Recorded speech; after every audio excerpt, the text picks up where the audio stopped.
Agrair a tot el món que ha fet possible esta Fira de les Comarques i que siga tan exitosa, des dels ajuntaments, mancomunitats, alcaldes, tècnics de turisme, regidors de turisme, oferir esta felicitat, no? Esta felicitat als que ens visiten així i que després es visitaran a les comarques i als pobles.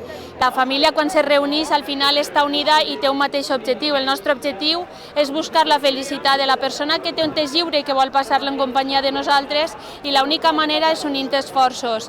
L'espai en el que tots convivim estos 2 dies i mig fa que sorgisquen moltes iniciatives que d'altra manera no poden sorgir. Així se troba la part pública, la part privada, i entre tots van tenint idees, anem compartint.